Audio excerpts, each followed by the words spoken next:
the beautiful Ann Clark. We're asking her some questions about adoption. Ann, what are some common questions that you get asked by parents looking to adopt internationally?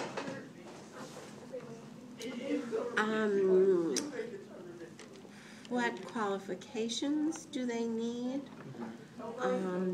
Any things in their life history that might exclude them from being a candidate for adoption? And what kind of programs are available to them? And a huge question is, how much money will it cost?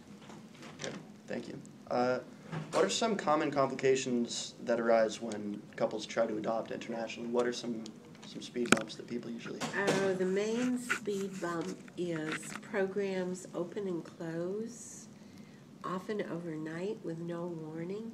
So families might be assigned a child, have pictures of the child, have the child's full history, and then that country closes to adoption. So oh wow, horrible losses. It's crazy for families,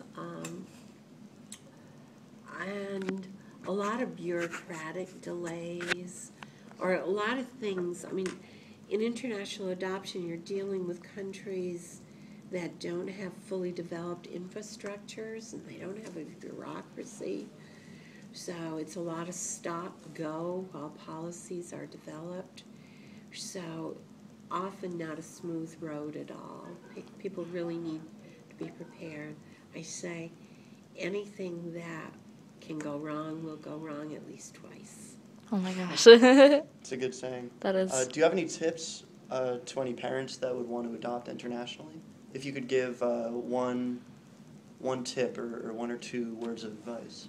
Would be to speak with other people in their communities who have adopted and hear about their experiences. That makes a lot of sense. Yeah. And start developing a support system of other adoptive parents. That makes sense, yeah. Just three more, if that's all right. How would someone, Mallory, my age, who's interested in working in the adoption agency and in that field, what would some steps be for us to get started?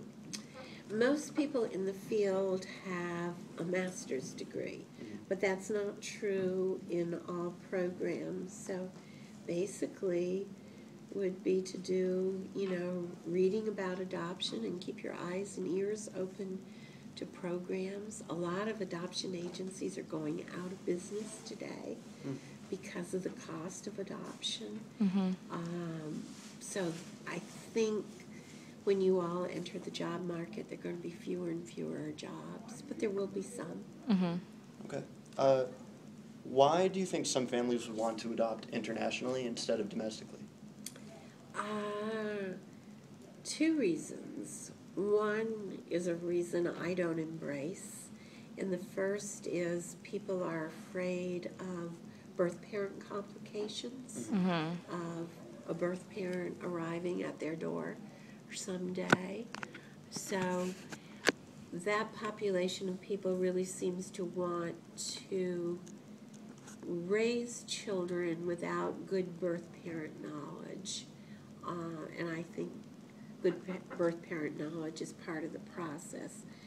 Two, a lot of people just have an incredible humanitarian urge to want to do something for a child who wouldn't otherwise have a home. I work with a lot of Peace Corps volunteers and people who have spent like their junior year abroad, like in Africa, and who feel a tremendous commitment to a particular country. So go for programs in those countries. It's very helpful. Just have one last one. Do you think, I guess it's not really a think, but has international adoption policy changed much over the last couple of years? Oh, definitely.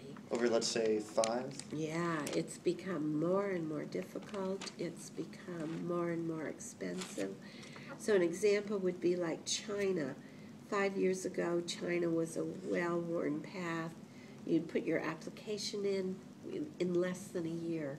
You would have your child home from adoption. Now it's like 5 years.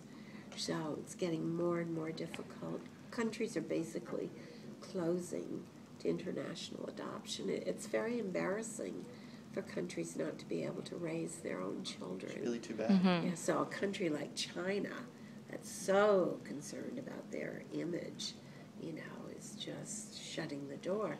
Sadly, the kids are still there. The need is still there. And then in other countries like Korea, we see Koreans adopting for the first time, which is wonderful because the kids are being raised in their own culture. Well, I think that's all we had. Okay. Thank you so much. Thank